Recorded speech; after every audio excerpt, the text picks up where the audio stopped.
Good afternoon, ladies and gentlemen. I want to get back to that first thing I want to talk about on my podcast, Straight Out of Vegas, Roadrunner Podcast, baby.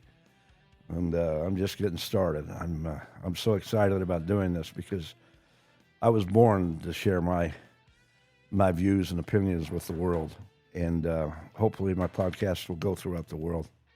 That's the unique thing about being on YouTube is I can do that. I have an unlimited market. So my podcast is not 3 hours like Joe Rogan, but I don't interview people like Joe Rogan does and pay to fly them in and wine and dine them and listen to their boring conversation. I just let you hear me. And can you imagine having to watch me for 3 hours? I mean, it would be brutal to watch Joe Rogan for 3 hours if he was just talking. I mean, he wouldn't have enough. He can't talk like I can. I already know this because he didn't live the notorious life I did. I was born for this because of the life and existence I had in the past by starting out as a pool player, leaving the state of Utah at the age of 19.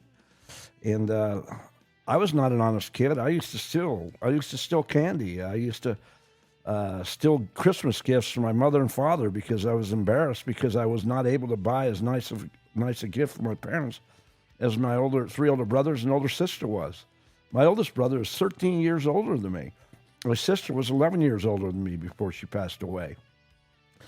And she passed away at the young age of 54, so God bless her wherever she's at. I hope she's in heaven because that's where she wanted to go and that's where she deserves to have gone. So she was a beautiful person. I love my sister to death. Her nickname was Cookie, but her real name was Glenna. But I and my other brothers and my father and mother all called her Cookie because she was a redhead, and she had that cookie-type face, happy-type face, always a smile on her face. She was a happy youngster just like I was. So she was the only sister I had. But getting back to Joe Rogan, can you imagine listening to him for 3 hours and having to watch his bald head for 3 hours? So I just want to let you know that God gave me a good, healthy head of hair.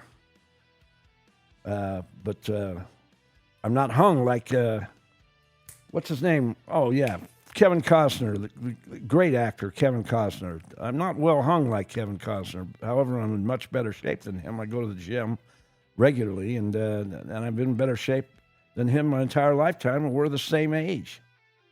But God made me an incredible lover because God gave me the character to be strong enough to believe in who I was and the body He gave me, and that's why I'm a fantastic lover because I have no resolution about my body. I have no negative thoughts about my body. I have a beautiful body, beautiful physique. I'm 6'2", and I'm a ladies' man. I always have been a ladies' man. I've always been around beautiful women because why be around an ugly woman that's boring? You can be around a beautiful woman that's boring, so it's more important for me to pick a beautiful woman that has an interesting personality and has a good heart. So I took all three when I was around beautiful women. I had a hard time getting it up around a woman that had a tit shop, and I was never attracted to a woman with the doctor-ordered boob job. No, they just didn't attract me. I would much rather be around a woman that had nice nipples and smaller breasts than around a woman that had inflated breasts from the doctor and small nipples. But if I did happen to make love to a woman that had a tit job, I enjoyed sucking on her nipples. That's what I enjoyed playing with was her nipples. That's what I enjoyed, and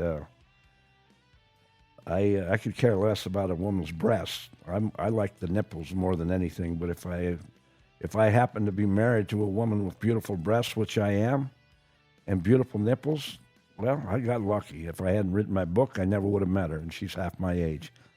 Again, she was 32 years old when I met her in May 2023.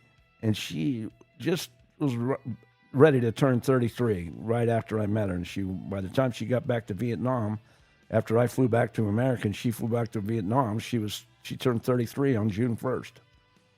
And I turned 68 in November.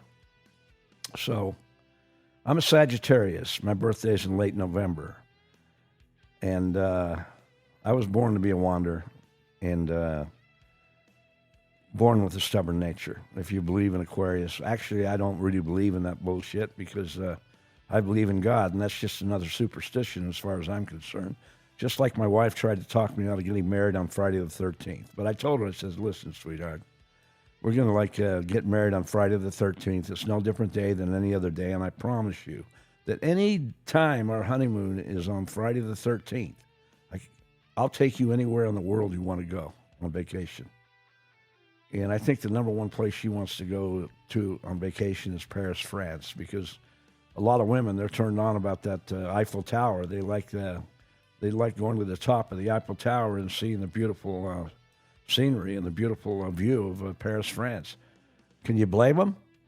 I mean, that was the best view of Bangkok, was going to the top of the hill where the Golden Temple was in downtown Bangkok. That was the most beautiful view of Bangkok that I ever saw in my lifetime, standing at the top of the Golden Temple, where I just met my wife outside the Golden Temple, so fate definitely took its course.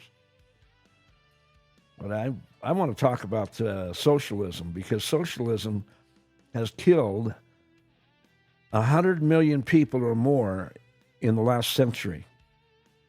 Socialism is a stem of Marxism, and Marxism is meant to denounce and exterminate God from your thoughts and just incorporate no thought about God and destroy capitalism. And that's what socialism has done in the past. That's what they did in Russia. That's why the greatest educational movie about socialism that I ever saw in my lifetime was when I was 10 years of age in 1965, when Dr. Zhivago came out with Omar Sharif and Julie Christie, the sexy, beautiful blonde with beautiful lips, God-given lips, unlike Madonna's. You know, the nutcase who threatened to blow up the White House after Trump was elected in 2016, saying vocally on national television that I would like to blow up the White House. But nothing happened to her because she's a left-wing activist, and she's an idiot in real life. So nothing ever happened to her from that statement. But can you imagine, Trump making that statement? I'd like to blow up the White House now because Biden stole the election from me in 2020.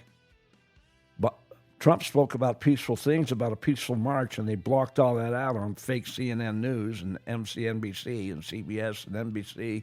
Every news agency, they dubbed it out and edited everything to where Trump said, "Oh, we're going to cause hostility," and everything such as that. That was not Trump's speech. It was all dubbed out on purpose. So fake news in America is prevalent. And that's why Trump likes giving them a hard time, and I enjoy giving them a hard time also. Because I am the most outspoken person in the world. You just don't know it yet, but you're going to find out.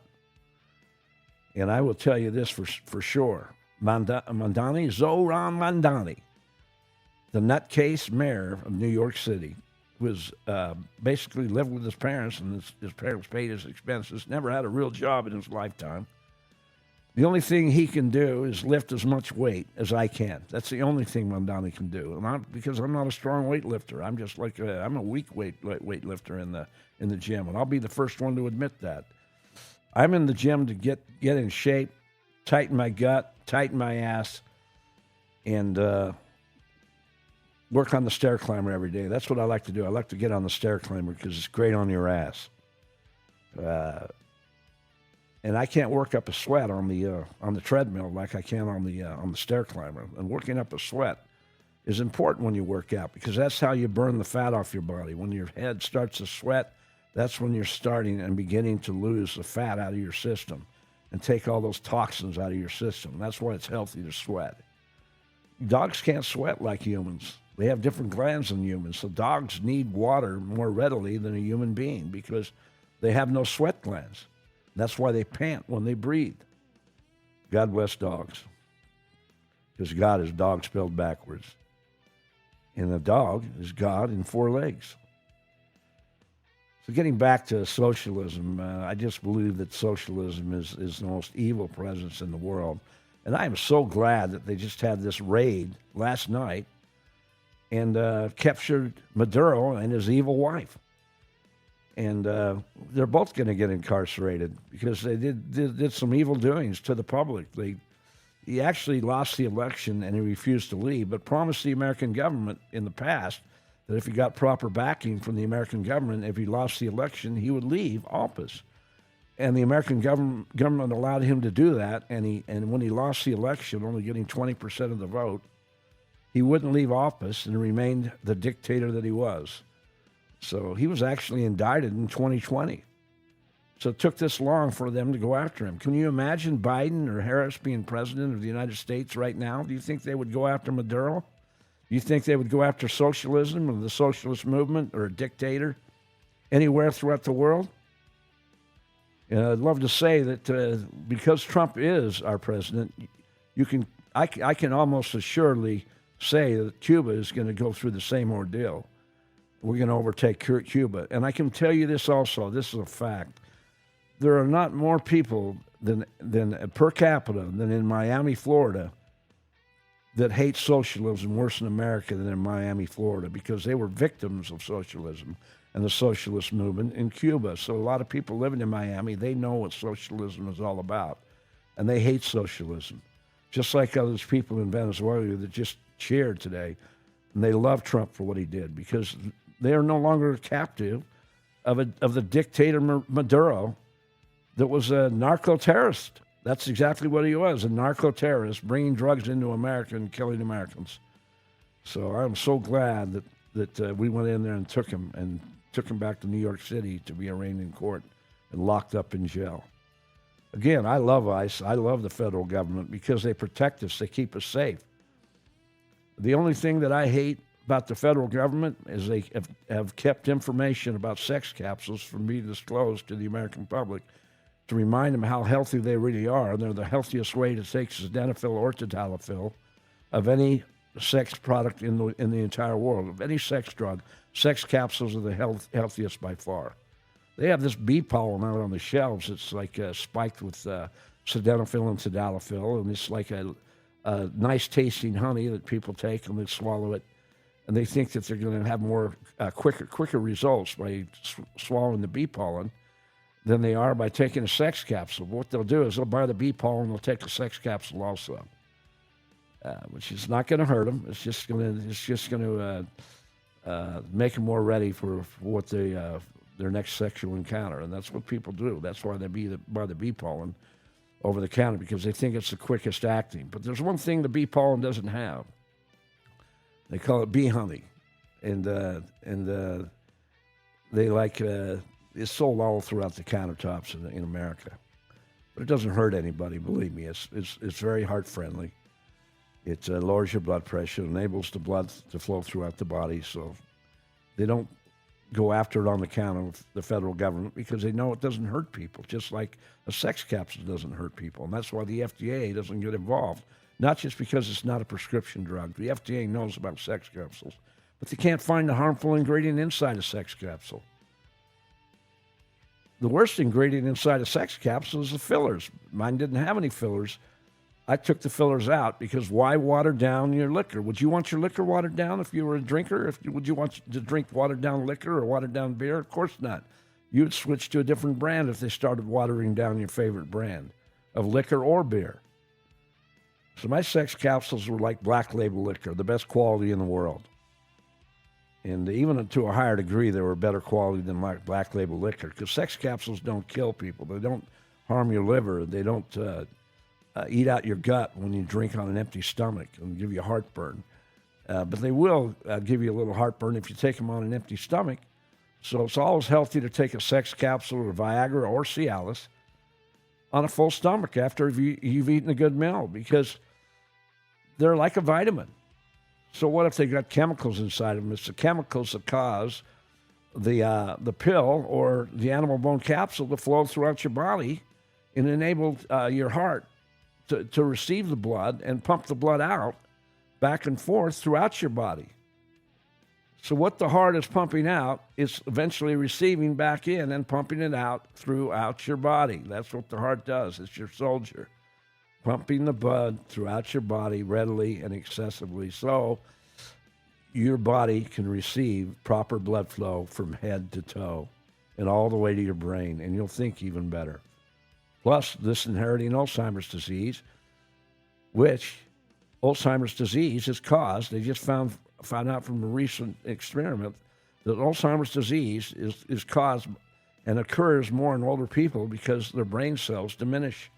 So this tells me already, nature is logic. This tells me already that sildenafil decreases and mobilizes your brain cells from diminishing, which is a good thing, which is in every sex capsule throughout America and throughout the world, including Viagra. And Cialis, of course, has tadalafil, which makes your libido area harder. And that's why sex capsules always have a little bit of tadalafil in them. Not as much as tadalafil. Not as much tadalafil as sildenafil, but a little bit. Because tadalafil is a much stronger ingredient than sildenafil. First book out listed is Beehive Golden Pond in East Windover, Utah. Windover is actually a border town, so it's in 2 states. This small city of 6,000 people, about 90% Spanish people. What a beautiful town this is. That's Beehive Golden Pond on 479 Windover Boulevard in Windover, Utah. Buy a book there and get the free hat along with any book purchase. To purchase my book, go to www.theroadrunnerpodcast.com, and I'll throw in that free hat with any book purchase. My title, The Roadrunner in the Yellow Zone, is the greatest title ever created. Without the sun and the moon feeding off each other, there is no life on Earth. So, getting back to socialism, this is incredible that socialism is flourishing throughout the world, throughout world order. And the United Nations can kiss my ass because that's world order at your feet, ladies and gentlemen. That's world order. That's the new world order. And we actually fund the United Nations more than any other country in the world, but they represent China more than they represent America. So that needs to be changed. Otherwise, quit giving them money and get away from the world.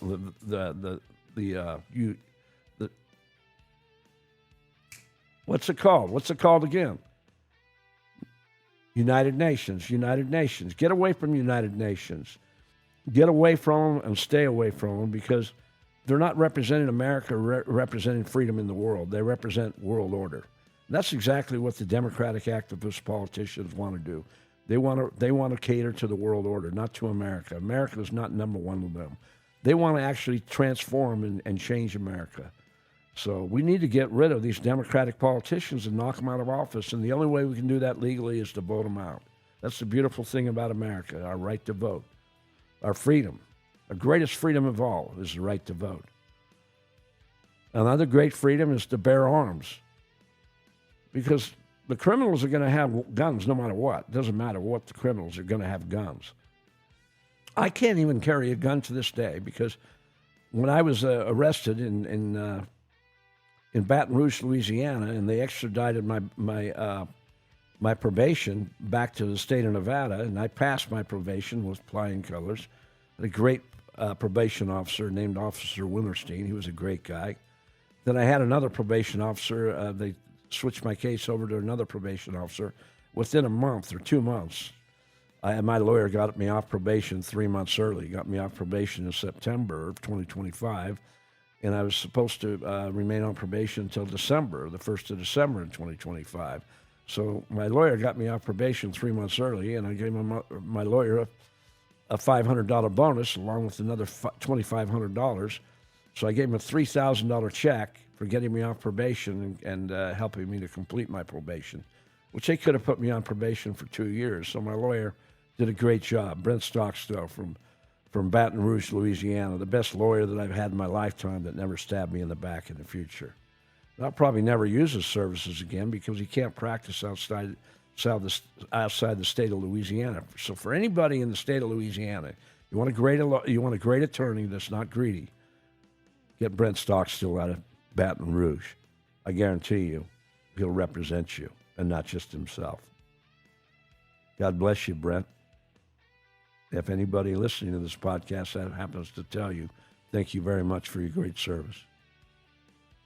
Anybody listening to the bad service I received from my 2 attorneys, Matt Johnson at Johnson and Gubler and Mike Samt, not once did they ever recommend that I show up to my court case on time. They never went out of their way to give me a call when I flew back to 6 court cases from the summer until the 1st of December. When I drove my car, finally got my car back after the 6th court case, finally was able to drive my car, get my Mercedes back, and that's when I gave Brent a $5,000 bonus when I took him out to lunch. And I just like keeping my word. My word is my bond. When I grew up when I was a kid, and like I tell you, I used to steal candy when I was a kid, and I even stole from a place, my first employment, my second employment, I believe. My first employment was the gas station at the Gulf gas station down in right across the street from the Cottonwood Mall, no more than 2 blocks away from where I lived in Holiday, on Holly Lane, 4693 Holly Lane. And what a beautiful house that was, backyard. We always had a dog. I wasn't able to have the dog myself, but my family always had a dog, so I learned how to like dogs right from the start.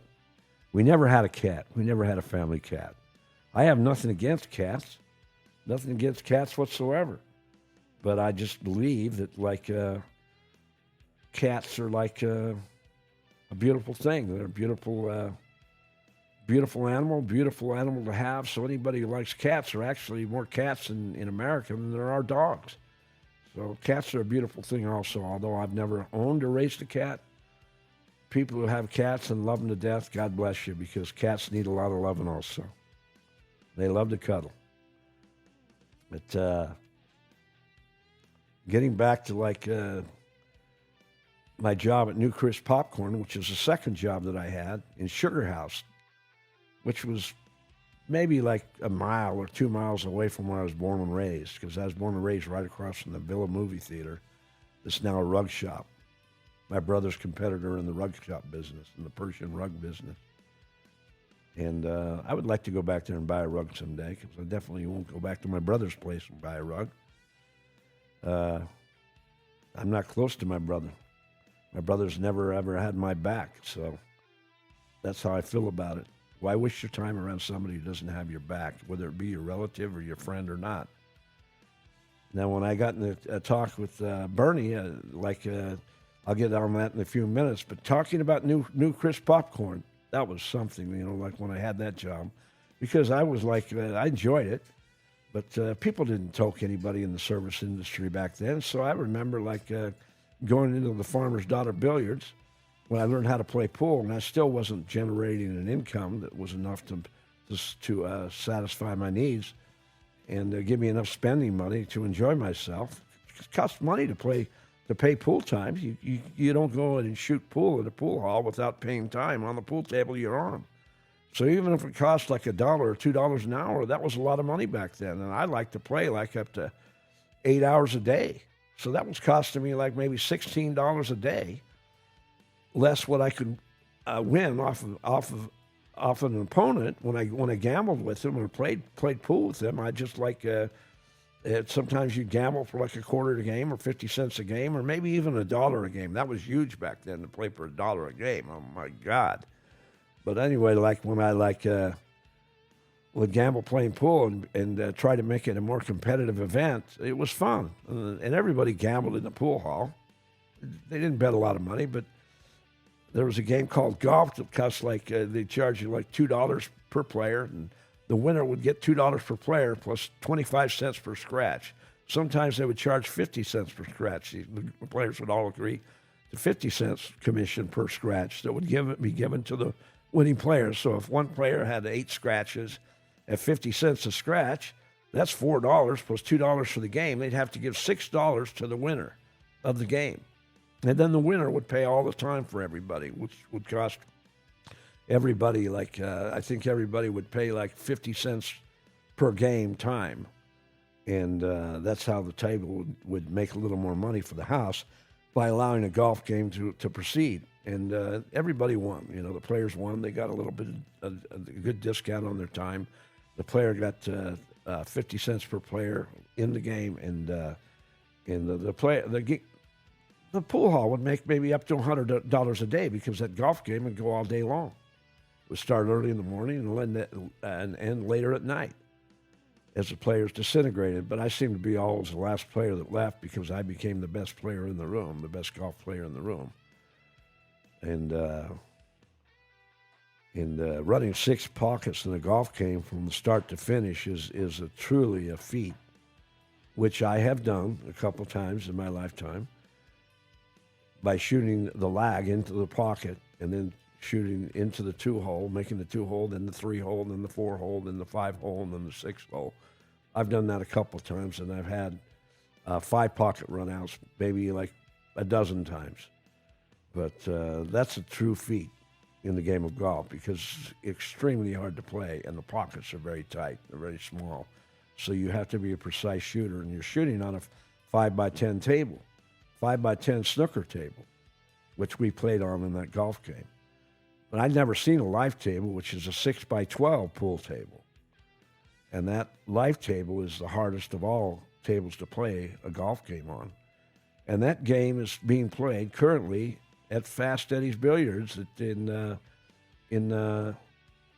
on Main Street and 17th South. 17th South and Main Street, just one block west of State Street in Salt Lake City, Utah, is a great pool hall called Fast Eddie's where they come in and play golf. And players come from all the way down from Logan, Utah, 90 miles north, to come and play in that game 2 or 3 days a week.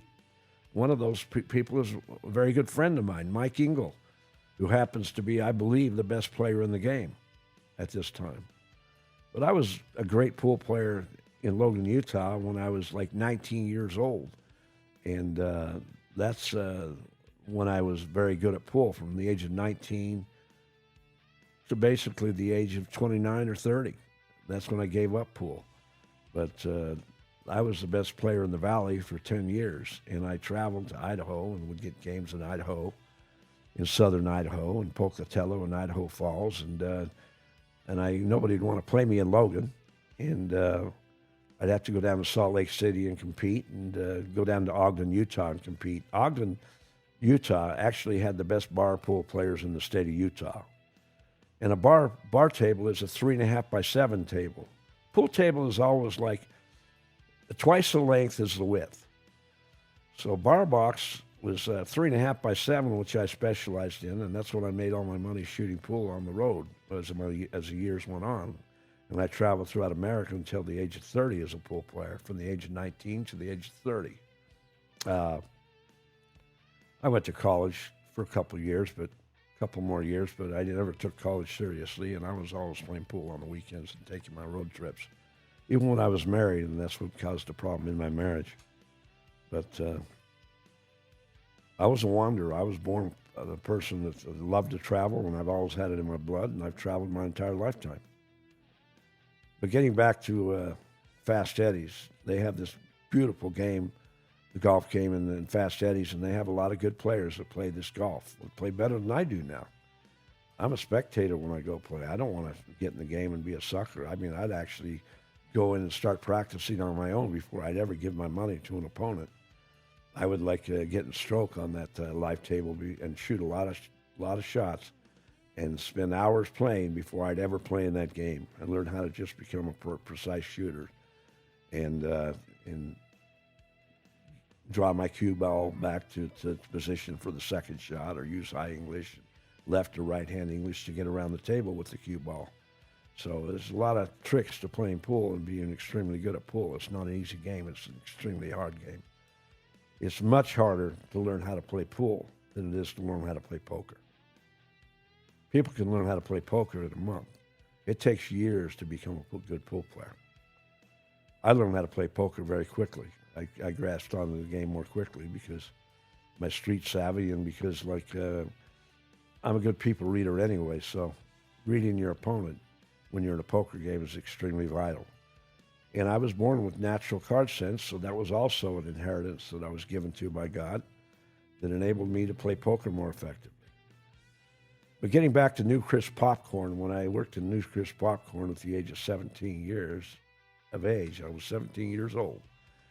And I'd take a little money and when make sells and maybe sell a bag of popcorn, and I'd put it in my pocket, keep the change in my pocket. So I was stealing when I worked at New Chris Popcorn. Hey, would my podcast be good if I was lying to you? I have to tell you the truth. So there you go. I stole change, pocket change from New Chris Popcorn almost on a daily basis while I worked there for a 6-month period. And I'd go down to the farmer's daughter, and I'd change my change into dollar bills. I'd give it to the guy working up the pool hall.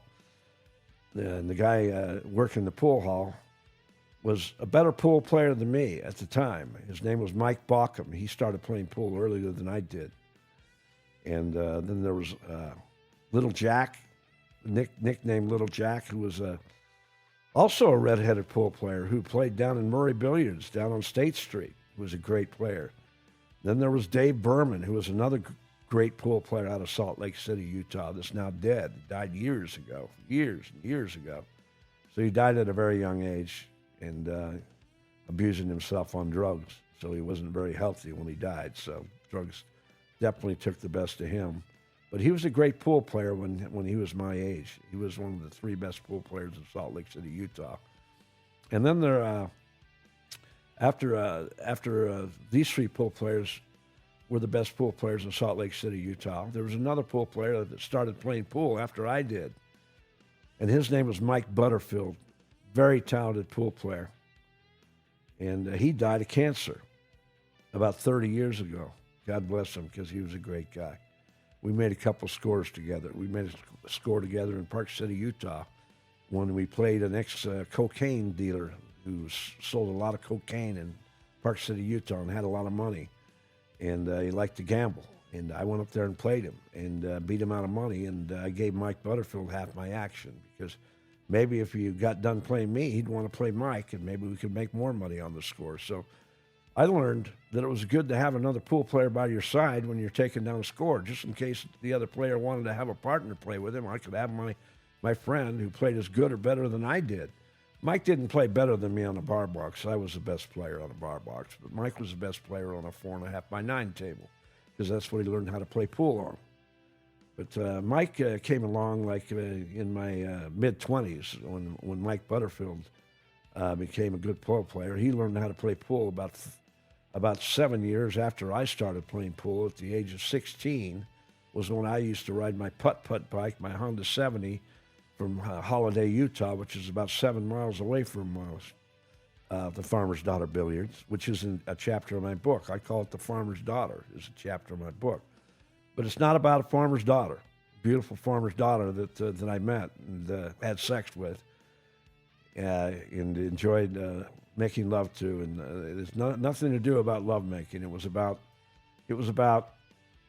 being in a pool hall called The Farmer's Daughter Billiards, and that's why my chapter is called The Farmer's Daughter. That's why I learned how to become a great pool player, my original spot. And how I learned how to play there is a very good story, a very funny story that I'll tell you later on. And I will remember to tell you this story, because this is what transformed me to walking into The Farmer's Daughter and wanting to practice on a daily basis. All because I met somebody else from another junior high school that junior high, Churchill Junior High. Once you're in the 9th grade, you're in last year in your junior high school, and then it went to 10th grade. Then you go to a high school. So Churchill Junior High congregated to Olympus High School, which Olympus Junior High, where I went to junior high school, immigrated to Olympus High School. And that's how I met the pool player Stan Jones that beat me playing pool, but I'll get back to that. So talking about the Farmer's Daughter Billiards and playing pool and practicing playing pool and playing for like up to 8 hours a day, and then coming home like at 10, 11 o'clock or midnight, and coming back with a lot of change that I'd won playing pool, because the money that I stole from New Chris Popcorn was just that little bit of extra money in my pocket to take the heat off me so I could learn and practice and learn how to become a good pool player. So I'm sorry, New Crisp Popcorn, if you're still open. If you are, I apologize. And if you are still open, that's a great place to buy popcorn in Sugar House. If you're still open, New Crisp Popcorn. God bless you. And whoever owns it, I apologize. I'm sorry. You're probably not the same owner. Probably they've closed down since then. So next time I go back to Salt Lake, I'd like to check that out. I never really thought about New Crisp Popcorn for years, ever since now, because I had to ease my conscience and tell you the truth.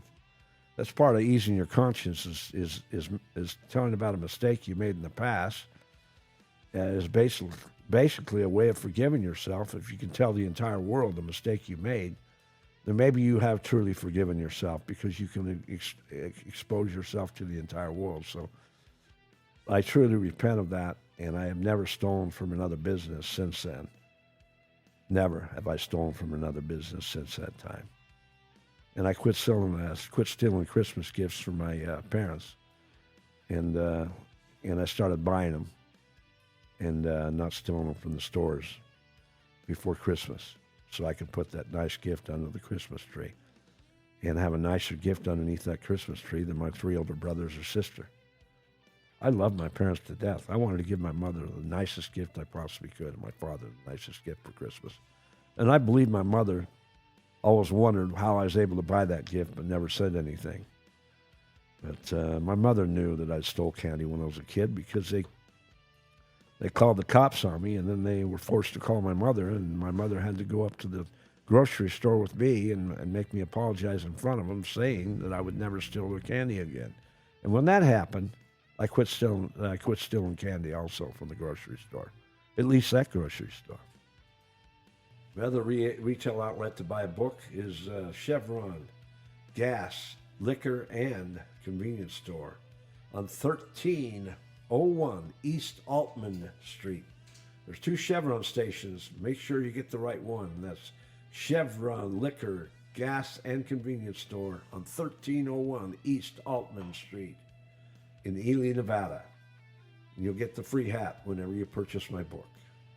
To purchase my book, go to www.theroadrunnerpodcast.com, and I'll throw in that free hat with any book purchase. My title, The Roadrunner in the Yellow Zone, is the greatest title ever created. Without the sun and the moon feeding off each other, there is no life on Earth. So, playing pool with the farmer's daughter was a unique thing. But coming home late at night on my putt-putt and meeting with my parents and then having them argue and get mad at me for coming home late, and then having to go to school at 7 o'clock in the morning and be ready for school by 7:40. That's when the class would start. At 7:30 or 7:40 would be my first class. When my mother would drop me off at school, I'd walk into school. She'd give me a ride to school. I'd walk into school and walk through the hallway and walk out the other end and maybe stall for like 5 or 10 minutes.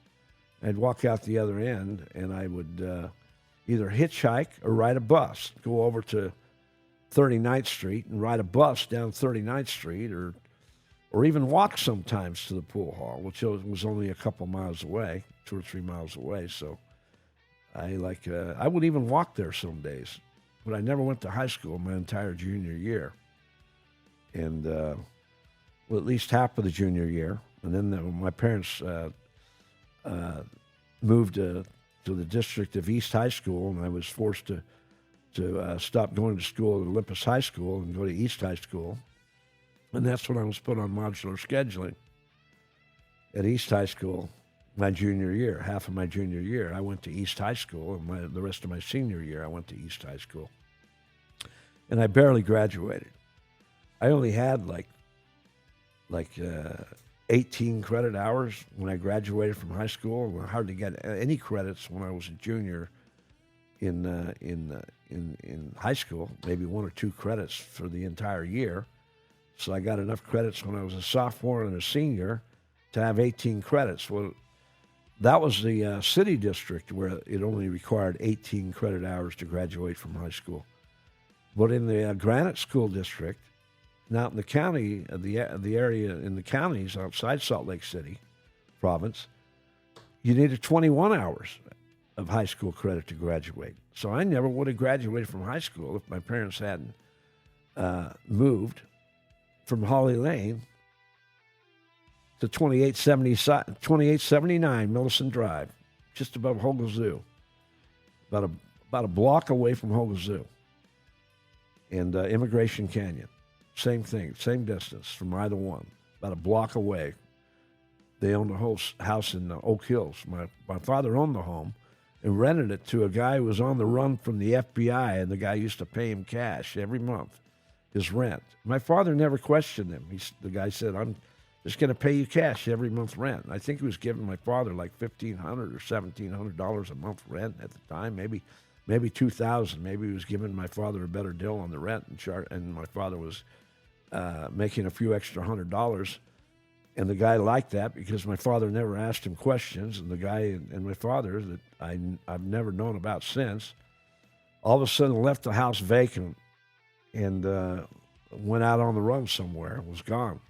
But he lived in that house for a few years. And he was on the wanted list from the FBI. But my father had a soft spot in his body. He just he would rent to people like low rent apartment. He used to buy like old apartment complexes or old houses and fix them up, and he would rent out to people that Spanish people that just come over to America or somebody from another country, but mostly Spanish people or somebody who was low income, and he'd rent the place to them, and they'd always be behind on the rent, but he always would work it out with them. He wouldn't kick them out. He was not an asshole and would kick them out when they were late on the rent. He'd give them a chance to work it off and work it back. And they most often did because my father always had a good relationship with the people he rented to, with his tenants. And he had a good heart. My father had a good heart. And this is probably why this guy on the FBI responded to him and trusted him. And my father never ever said a word about him. He just collected the rent from the guy. The guy would come pay his rent, or come to my father's office and pay his rent, and nothing else was said. And my father was like righteous that way. His word was gold. When he said that he would keep it between that person or whatever, that meant something to my father, and he had a good relationship with this guy. But when the guy left the house vacant, my father couldn't get the rent that he was charging this guy, so he was actually charging a little more rent than normal, and then he figured that out when he tried to rent the house on Millicent Drive again. Because he couldn't rent it out, he thought, okay, here's a perfect opportunity. We'll move into it, and I'll sell the house on Holly Lane. And that's exactly what he did. He sold the house on Holly Lane. And we moved in to 2879 Millicent Drive, a block away from Hogle Zoo. And right next to Immigration Canyon. What a beautiful sight it was. A beautiful view of Salt Lake City, Utah.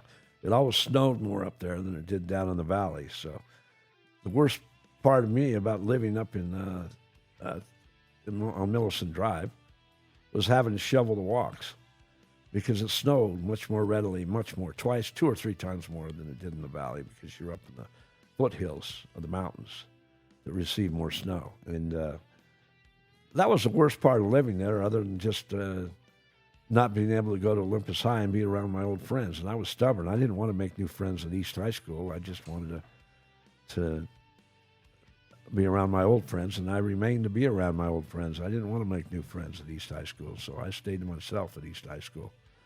And I would go sleep underneath the bleachers in modular scheduling, which was created because the high school burned up. They had a big fire at East High School the year before, and they had this, and the beginning of that year, my junior year, and they had to separate the classes with chalkboards. They didn't have enough space in the high school, so they had to use huge areas in the high school that weren't original classrooms, and they created new classrooms and separated them by chalkboards. So you'd have a class right next door to you, where you could hear the teacher or whatever talking or whatever, hear people in the other classroom. So it was kind of a little disruptive, but I didn't care because I wasn't there for an education anyway. I hated school. It didn't bother me one bit.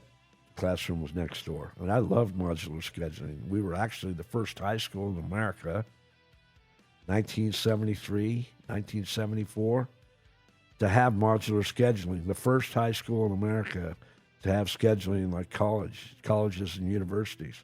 What a beautiful thing that was.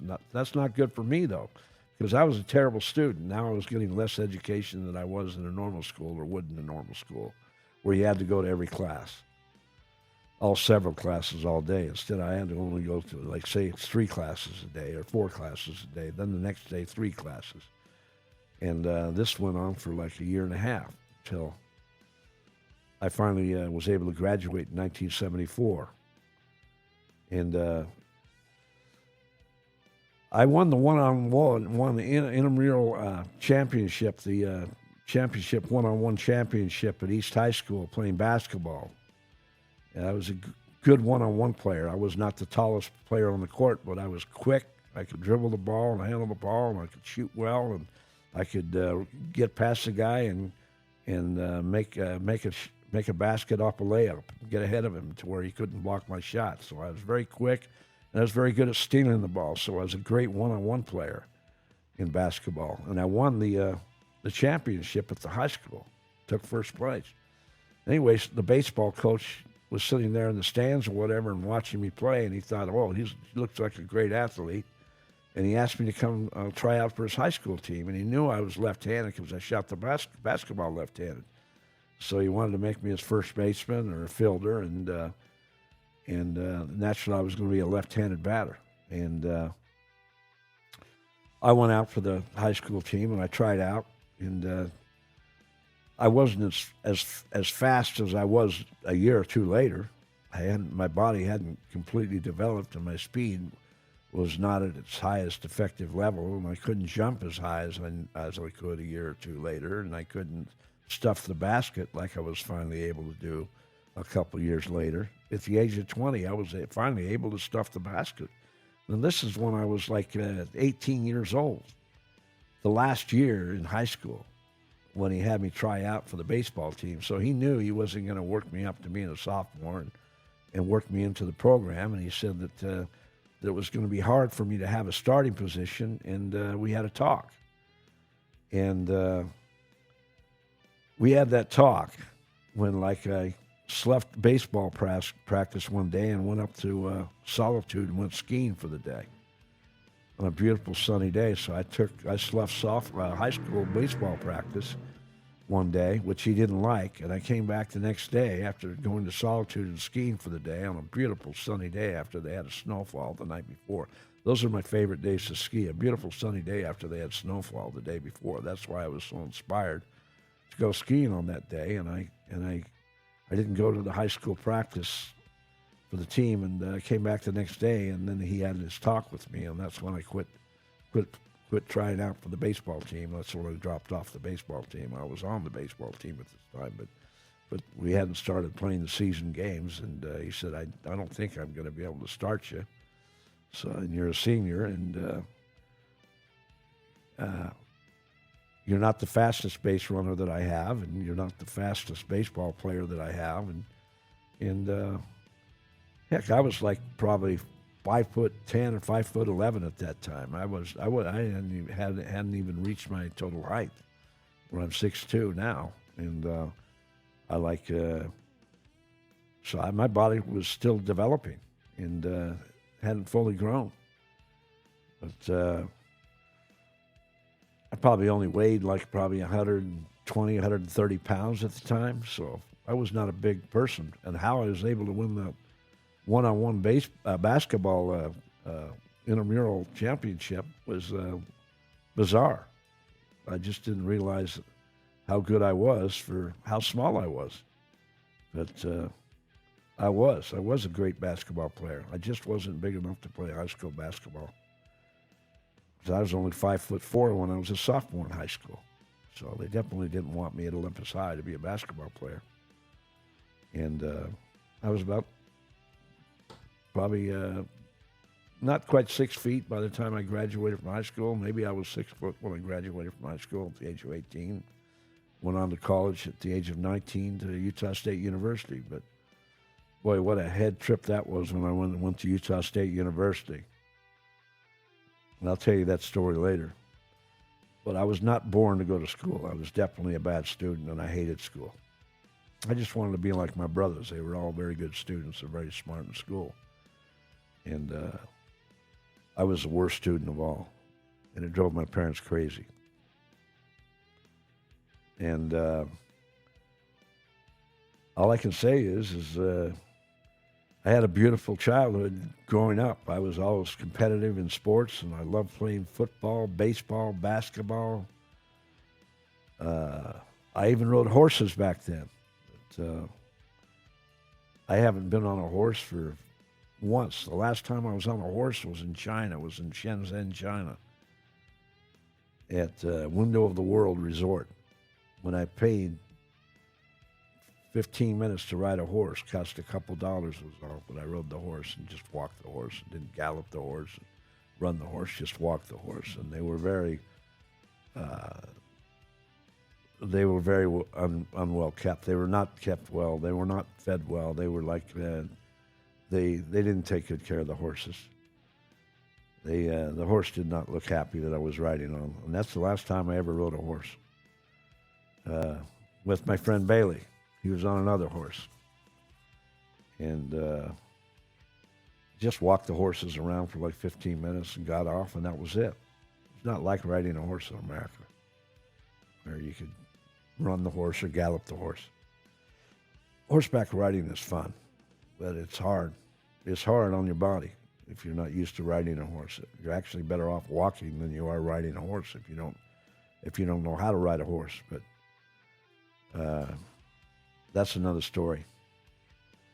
And I just like to talk about Mamdani, Zohran Mamdani, trying to be the mayor of New York City and wanting to transform New York City. Well, what he's going to do is, with government stores, grocery stores, and putting a cap on the rent and raising the minimum wage to $30 an hour, is he's going to bust everybody, and he's going to keep landlords from being able to own an apartment building and operate it effectively, and they're probably going to be forced to sell the property, which is exactly what he wants to accomplish. He wants to eliminate private property in New York City. That's his ultimate goal. So nobody can own any private property. He wants to steal it all from the people that own those properties and confiscate it from them. That's the next stage. Thank God that Joe Biden or Kamala Harris are not the president of the United States, while Zohran Mamdani was elected as mayor of New York City, because they would have his back. And the beautiful thing with Trump is only going to put up with so much of his bullshit and maybe no longer fund New York City because he's wasteful with the money and he's trying to take control over New York City like a dictator. He's like, he wants government to be... He wants to enlarge government. He wants everything to be run by the government, including the grocery stores. So he's going to run New York City right down the drain. The beautiful thing about it is he's going to expose New York City to the rest of America, and they're going to realize how bad socialism really is, and how socialism is just about controlling everything. It's not about giving you freedom. It's about taking your freedom away, because socialism is a stem of Marxism. To exterminate God and eliminate capitalism, destroy capitalism. So Mamdani can kiss my ass. I already know he's going to fail. He talks he gives a great speech. He gave a great speech on January 1st on his inauguration. Bullshit speech. Nothing but lies. How he twisted everything up and put big words in his speech. And sure, he's a smart guy. Yeah, he had to be smart. He had to be a fox to get elected in the first place, a sly fox. Mamdani is a sly fox, but there's other sly foxes in politics. I talked about John Neely Kennedy from Louisiana. He's another slick star politician that tried to run as a Democrat to become the senator and lost both times. And then eventually, the next time he ran, 8 years later, he ran as a Republican senator and won the election. And now he's a U.S. senator, a Republican U.S. senator, which originally ran as a Democrat. So here's like an R-rated Republican that wants to talk talk his great game about how conservative he is, and this guy would take donations from any organization there is.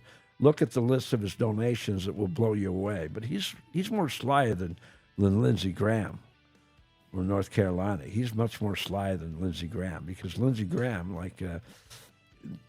has taken huge donations from Big Pharma, from the pharmaceutical industry, and he's not ashamed of it.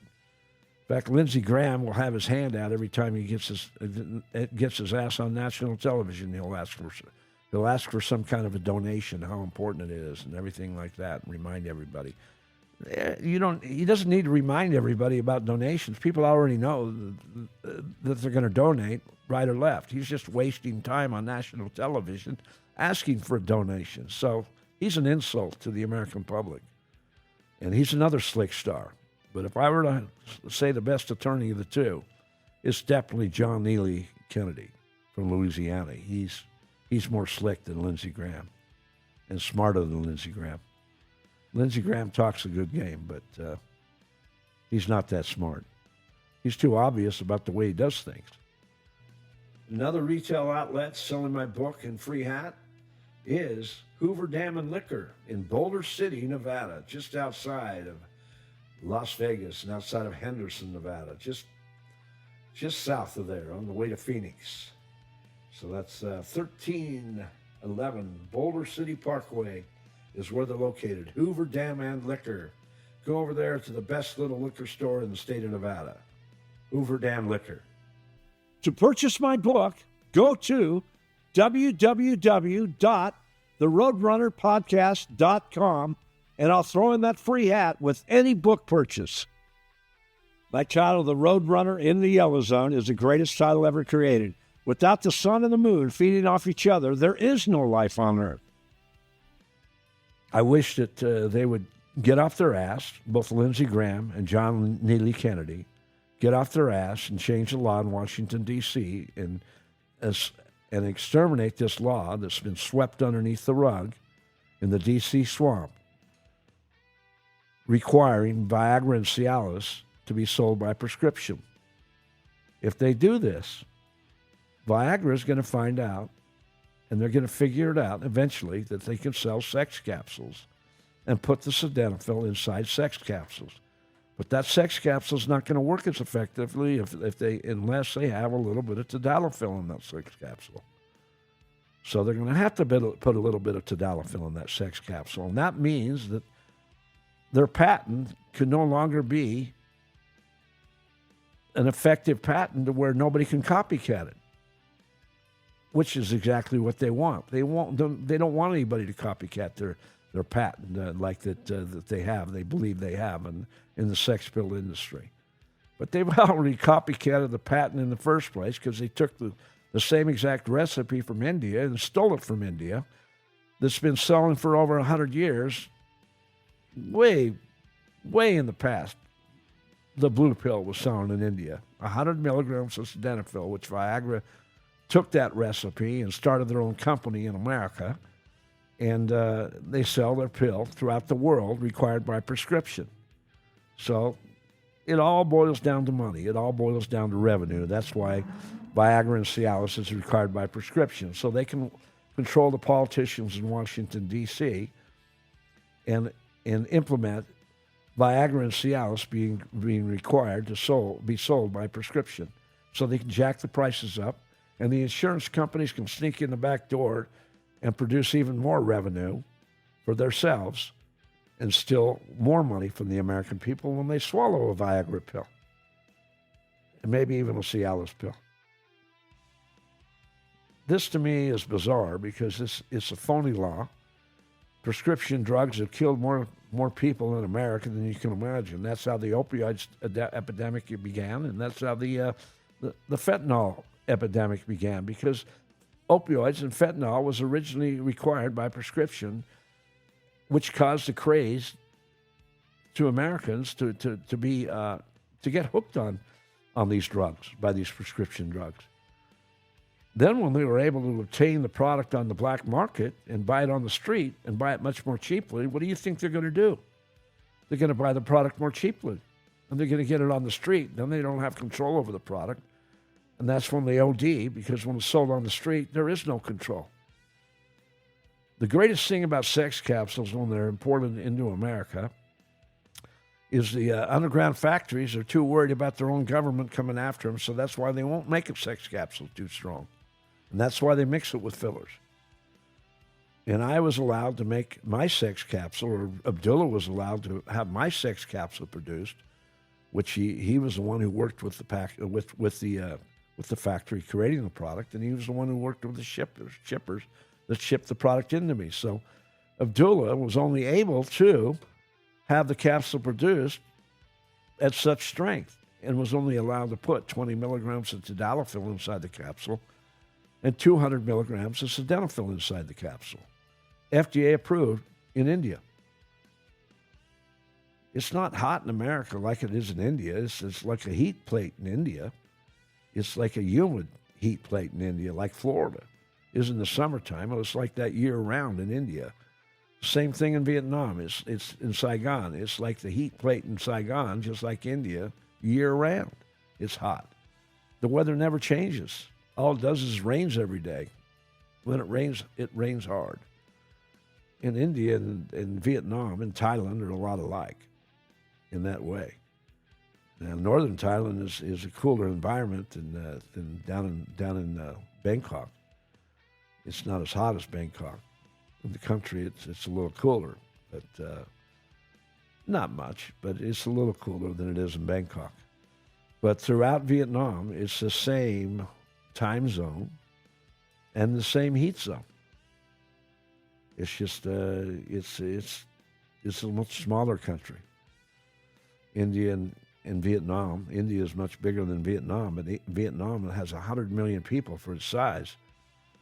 And India has over 1 billion people for its size, and it's a smaller country than China, but more populated than China. And I wrote in my book, body heat creates heat on the Earth's surface. The more people on the surface of the Earth, the more body heat is created. So that also increases heat on the Earth's surface and makes the Earth hotter, because there's more people in the world today than there used to be. And I wrote about this in my book, about the real greenery effect, not the fake greenery effect that the Democratic activists tried to implement upon the American people and encroach their new laws on the American people about the environment, how it's a threat to our future, and the Earth is not going to last, and we're all going to die in the next 10 years. And that's all bullshit. And what's the name of that book that was written by that the Democrat that ran against Bush and lost the election? What's his name? He wrote a book. What's the name of that book that he wrote? And has made millions of dollars pump faking the public throughout the world about the climate and how we're not going to be alive and how this and that is going to happen, which never happened. It was all lies. And I haven't getting any of that information for me right now. But it all comes down to power. That's why they try to implement these future needs upon the people throughout the world about saying, oh, if we don't do this, this is going to happen. That's how they control you, is by doing things like that. That's how they control the people, by saying that, oh, they're going to protect the people from this happening, and we're going to have windmills instead of having nuclear factories, and we're going to have. Here it is. Thank you, Ivan. That's Al Gore. Al Gore, who ran for the presidency against George Bush, and lost when they had a recall on the vote. Thank God that Bush beat him, because Al Gore is extremely full of shit, and he's made millions of dollars. He's like extorted millions of dollars from the public, and by writing this phony book, An Inconvenient Truth. Even made a movie about it, An Inconvenient Truth. And the world is no longer supposed to exist. I mean, we're supposed to be like covered by water. Am I not correct? And we're supposed to be covered by water. America is supposed to be covered by water now, according to Al Gore. Or the Earth is what's going to happen? I mean, what's going to happen when another political activist comes along like Al Gore? Is the public going to fall for it? Can you imagine, like Al Gore becoming our president, when he writes a book, An Inconvenient Truth, which is filled with lies, and it's a non-factual book. My book is not based on fact. My book is based on opinions, but I'm a spiritual thinker. I don't believe Al Gore is a spiritual thinker. I don't believe that he understands nature like I do. I don't think he even comes close, because in my book I wrote that what we need to do is plant more trees, and that's why it's a good thing when you see these tree farms that grow these trees for Christmas, and people pay like $100 or maybe even up to $200 for a Christmas tree in America, put it in their house and decorate it, and then they throw the tree away. But this is a good thing that happens, because when the tree farms are paid money to sell the trees to an outlet, a retail outlet that sells the trees, that buys them from the tree farmer. This is how the American economy works on everything. The farmer sells to distributorship that ends up selling his crops to a distributorship that brings the product to the stores and sells to the stores. That's how America rolls. From the farmer or the grower, from the manufacturer to the distributor to the retail outlets. That's how free enterprise is. That's how capitalism works. So growing these trees on these tree farms is a good thing, because it adds to the Earth's atmosphere. The more trees that are grown, the more trees on the Earth's surface, the better. So I'm 100% behind tree farms, and I'm 100% behind golf courses. And the people are stupid enough to pay $200 for a Christmas tree, I'm not really going to say they're stupid for buying a Christmas tree.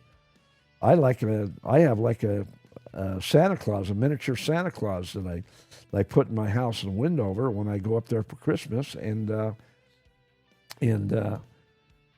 have some beautiful Christmas ornaments that I put out, but I don't bother with the Christmas tree. I just put Santa Claus out in the room, and I get to look at Santa Claus and all the ornaments and the Christmas stockings and everything such as that, and that's how I enjoy myself. Well, maybe my wife will talk me into a Christmas tree, and I'll get a Christmas tree down here in Henderson or up in Windover and enjoy it, because I'll have somebody else to enjoy the Christmas tree with me. But I won't waste money on a Christmas tree now for myself, because I know I'm just going to have to tear it down and wipe up all the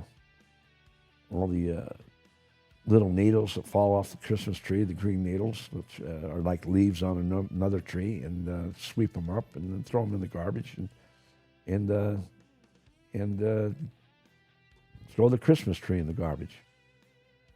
And back in the day, you only paid $5 or $10 or $20 for a Christmas tree in Utah. That's what my father would pay for a Christmas tree. Once we went out and chopped a Christmas tree down around Vernal, Utah. I remember going out with him and going on the trip to Vernal, and we took a dirt road, like must have drove like 20 or 30 miles out to an area where we were able to chop down a tree, and we did it. We took it back to our house in Holly Lane and put the Christmas tree up. It was a beautiful thing. And that was a good experience with my father. So chopping that tree down and putting it in our living room for Christmas was a good thing. And I'm glad that I was able to finally share that experience. That's the only time I can remember chopping down a tree. Other than that, we always went and bought a Christmas tree. And I just think it's a beautiful thing that you can put yourself in with nature, anything you do, and enjoy nature. And that's why I have such a strong regard for farmers and ranchers, because they live off nature.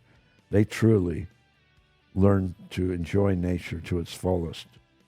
And that's how they make their living off of nature. So they, to me, are very close to God in the way they go about producing their income.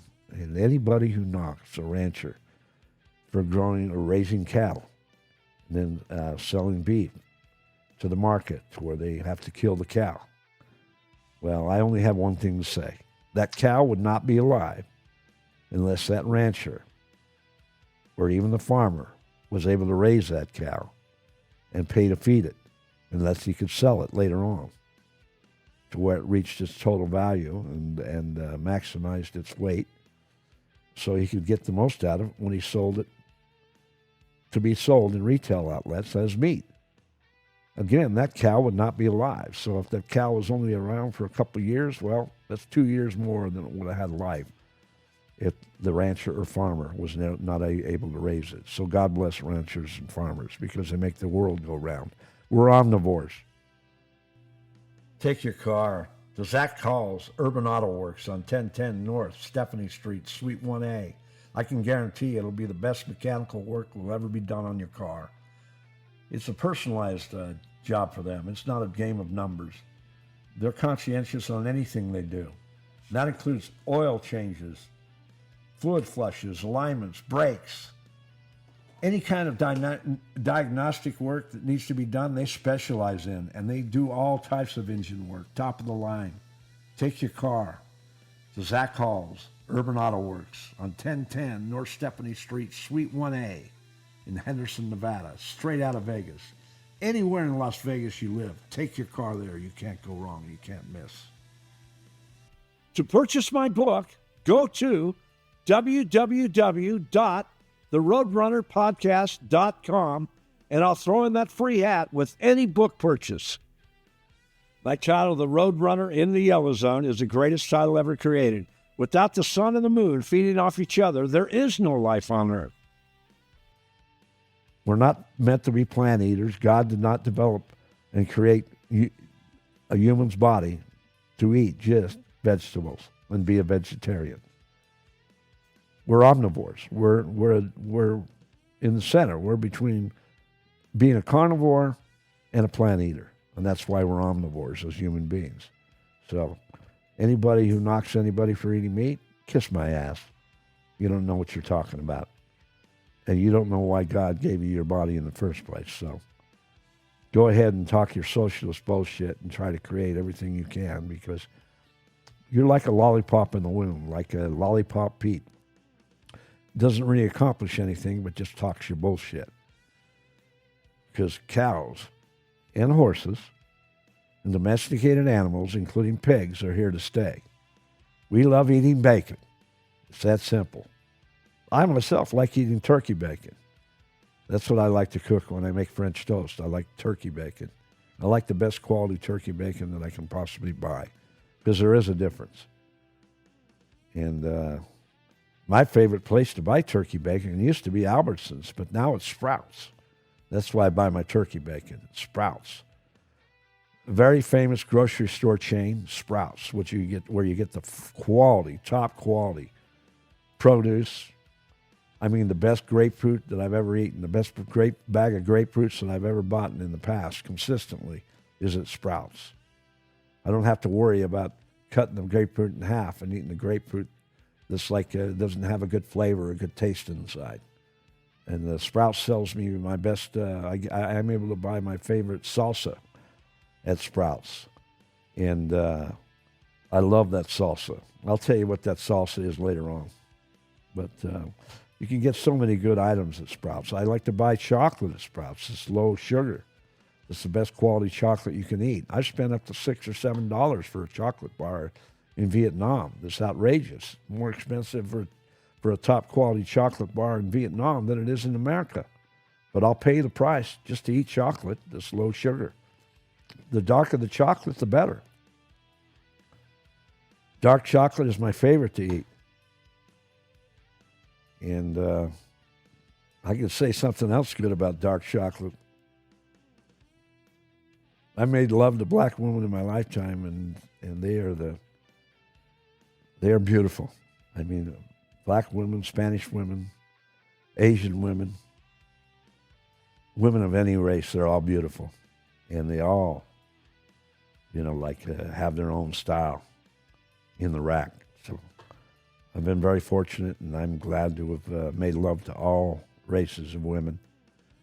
And I'm very, very glad that I've been patient enough to meet the most beautiful women possible with the best hearts, and try to find a good woman with a good personality, and that's what eventually I was able to do when I met my wife. I've got a beautiful woman with a beautiful body and a beautiful heart, and a woman that's got A, B, and C. You're a lucky man. So beauty is in the eyes of the beholder. So what is beautiful to me is maybe not beautiful to another man. So again, beauty is in the eyes of the beholder, and God bless any man that was able to marry a beautiful woman with a beautiful heart that he is very attracted to. Because that's what God created us for, was to strive for happiness. And happiness is part of being with a good mate, good person that's by your side. Just like a good husband to a good woman, a husband needs a good woman by his side also that he's married to. So I believe 100% in marriage, because I'm happier now as a married man. Even if my wife's not with me right now, I'm happier as a married man, because I'm not running around and acting like a promiscuous man like I did in the past before I met my wife, hanging out with strippers and hookers and overnight girlfriends that I pick up from a bar. I don't have to worry about that anymore. I'm 100% solid with my wife as far as like mentally. And if I have to have phone sex with her, that's fine with me, because I'd rather have phone sex with my wife than any woman on earth. Because I like the fact that I'm finally loyal to somebody where I never was in the past. So I finally met the love of my life, and I'm so happy for it. And I hope any man out there is in my shoes also in the future, or presently. I hope you are, because women are happiness, and every man needs a good woman. Now, for anybody who's gay, whether it be man or woman, I hope you have a good mate also, a good person by your side, because I don't think there's any happiness in being promiscuous, whether you're normal or gay. And gay people are normal as far as they're concerned. I mean, I sold sex capsules to stores that were gay stores, sex shops, and even a gay locker room, and they were some of my best clients. So I learned a lot about gay people when I got in the sex capsule business. I learned a lot about people in general. And gay people are good people. They're respectful people. And I get along good with them. Vegas is a freedom town. So gay people love living in Las Vegas. They're proud of who they are, and they live in their own little environment. And they go to their bars that are all gay bars, and the sex shop that I sold to was in the gay area, in the gay plate. The locker room was in another gay plate in Las Vegas, and both of these stores I enjoyed selling to a great deal, because they were very, very good people that I sold to, and became friends with them. And they knew that I was straight, and I knew that they were gay, but we still had a good business relationship, and we were friends with each other, and that's what it's all about, being open-minded enough to overlook your own thoughts and hard comings and hard thought to open up to a person, to how they think and what they believe in. So that's another thing the sex capsule business taught me how to be. It was more personable with people and become more of a people person. And I think that's happiness when you're more people-oriented, because the world is becoming too populated to become an isolationist. And I'm not saying that I have to be talking to somebody all the time. I mean, I love my dog, so I love my time with my dog also, and we don't talk. My dog shows me affection, and I give her affection back. So I've never known a time when my dog didn't want to take a walk or didn't want to go to a dog park, and gets extremely excited when I do take her to a dog park, and she can smell the other dogs and see the other dogs. She gets extremely excited when I take her to the ocean, and she's able to run on the beach and be around other dogs and pet-friendly areas on the beach, like Huntington Beach, California, where they have one of the greatest pet parks on the ocean, on the beach there is in America and in the world. There's another great pet beach down in San Diego called Pacific Beach. It's another great area to take your dog. That's a pet area where you can take your dog and enjoy your dog, taking your dog to the beach. And I can guarantee your dog's going to have 10 times more fun than you are. And if I have a great time when I take my dog to the beach or to an animal park, imagine times that by 10 and think what's running through your dog's mind, because I can guarantee you they're 10 times happier on the beach or at a dog park than you are when you take them. So try to take them as often as possible if you do have a dog, because that is their true happiness when they're around other dogs, because they can play harder with other dogs than they can play with us. They like to play hard. They live a short life, and they love to play hard. I hate, the new law that they put. They put this law like decades ago. The socialist activists in Salt Lake City, Utah, and they don't allow you to take your dog up the canyon, up Big Cottonwood Canyon, where Brighton and Solitude is, or Little Cottonwood Canyon, where Outta and Snowbird is. You can't take your dog up there. They'll write you a ticket. They'll actually write you a ticket if you take your dog up there, unless you own a cabin in one of those two canyons. You cannot take your dog up that canyon. So that's why Brian Head became my favorite ski resort to go to later on in life, just above Cedar City, Utah, and just outside of Parowan, where you drive up the canyon, the Snow Basin, and it's beautiful. I'd love to own a cabin up there. I'd love to build a cabin up there. The Snow Basin is a fantastic resort and has tremendous ski runs to ski on. Hard, soft ski runs, difficult to mediocre to easy. I mean, it's fantastic. And when it has a good snowfall, when Utah receives a good snowfall that season, which will definitely happen at least once every 4 years, Snow Basin is fantastic. Now, on a weak snowfall, I'm forced to go to some place like Park City or sneak my dog up Big Cottonwood Canyon, or Little Cottonwood Canyon, but I can't do that anymore. I don't have my service van where I can put my dog in the back of the van and roll down the windows a little bit and keep my dog there and take my dog out for a walk, which I did when I went up Big Cottonwood or Little Cottonwood Canyon, and not care if I got the ticket. I was willing to take that chance.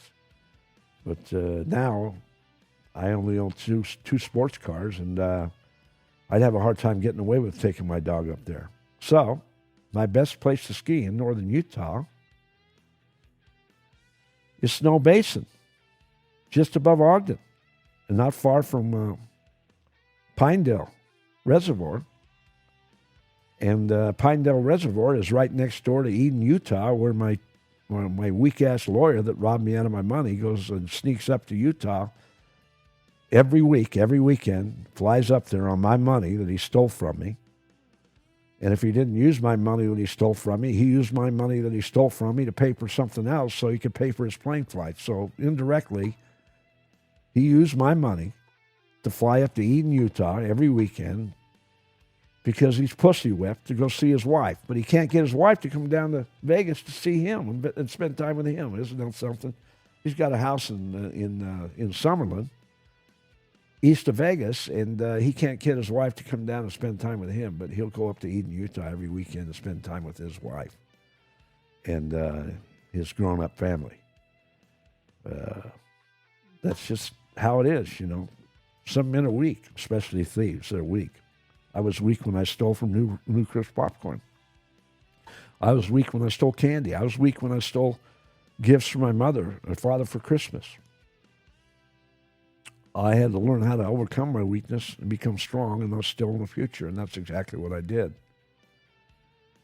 The worst form of theft I ever had as a pool player is when I went broke, and I went broke a few times playing pool out on the road, out in the state, where I was dead broke, didn't have a quarter in my pocket. maybe only a quarter in my pocket. If I didn't have a quarter in my pocket, I'd borrow a quarter from somebody, then go into a bar and drum up a game for $2 and flip the coin. Sometimes I would win the flip, and he'd have to put the quarter in the bar box and rack the balls. Or if I lost the flip, I'd have to put the quarter in the bar box and rack the balls. So before I asked for a game, I had to have 25 cents in my pocket. If I didn't have a quarter in my pocket, I look like, hey, where's your money if you can't pay to rack the balls? So if I lost the coin flip and I only had a quarter in my pocket, I had to damn well make sure that I won that game, so I'd have $2 in my pocket. If I bet my opponent $2 or $5, I'd make sure that I had to win that game, and I did. I never lost that game when I was dead broke. I always won every game. I always made sure that I was playing the right person when I played that pool game for $2 or $5 to begin getting instantly pumped up. So that's the worst form of theft I ever had out on the road, other than beating a few motel rooms out of money, which was very expensive on the road shooting pool. And my friend Bernie taught me how to do that. God bless you, Bernie, for teaching me how to beat a motel room and say like, oh, I was there for work, and my boss would be there to pay the bill like in a few days that weekend, and I needed the room for like a couple weeks, and he would show up that weekend and pay the bill for both weeks, and that I was there for a business meeting or to conduct business with another business in that city, and stay in a motel for like a few days for free, and then sneak out before rent was due. Well, it was tough out on the road shooting pool. I mean, you had to be a renegade to be out on the road shooting pool in the first place. The motel expense was your worst expense of all. It wasn't gasoline back then. Gasoline was cheap. And sometimes you could even buy gasoline at a gas station and go in and tell them you wanted or go in and pump the gas, go to the gas pump and pump the gas, and then not go in and pay for it. I did that a couple times. Not very often. I only did that a couple times, a few times in my life. I remember one time that we burned a gas station. My friend and I from Windover, Nevada, who's now a blackjack dealer, and I wrote about him in my book. We burned a gas station in Idaho. We were on our way to Oregon, and we burned the gas station. And we were on our way to Hermiston, Oregon, to hook up with Gary, the punchboard hustler, the best punchboard hustler in the world. That was in my chapter, The Boards. I'll tell you a story about that later. It was a beautiful thing. But burning gas stations, I did that a few times also myself. So I was no angel. I definitely was like a rebel, and I was willing to do things, certain things to survive out there traveling and playing pool. And I became very, very street smart and learned how to do things that normal people didn't think of.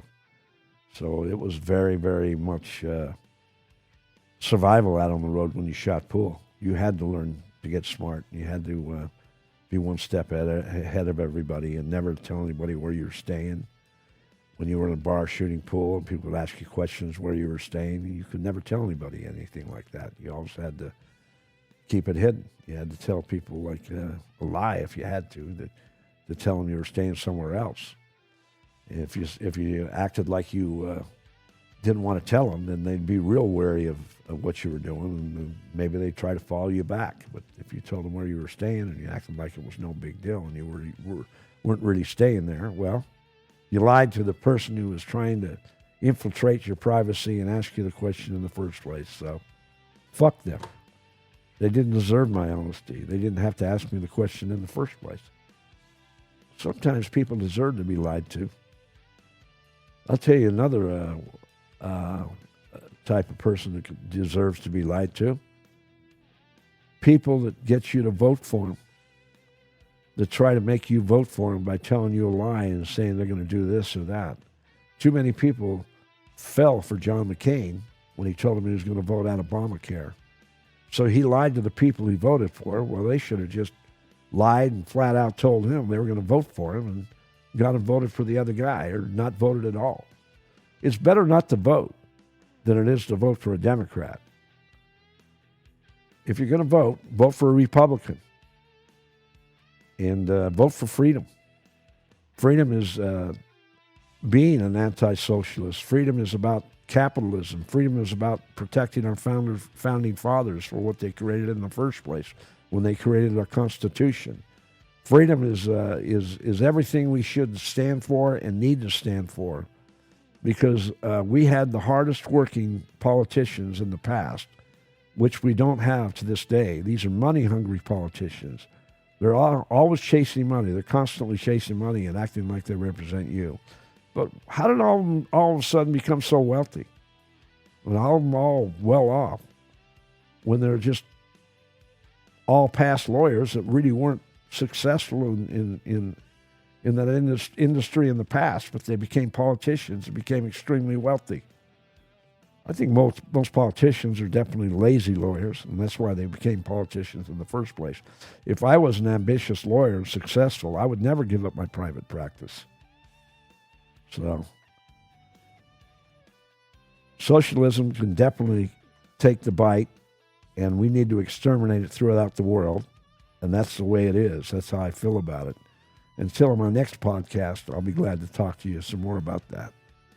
Take care, and again, this is Roadrunner Podcast, straight out of Vegas. And you can buy my book on Roadrunner Podcast, roadrunnerpodcast.com. So it's just .com after Roadrunner Podcast. You'll be able to buy my book, and I'll give you a free hat. One of my 6 past labels of the sex capsule business when I was forced to get out.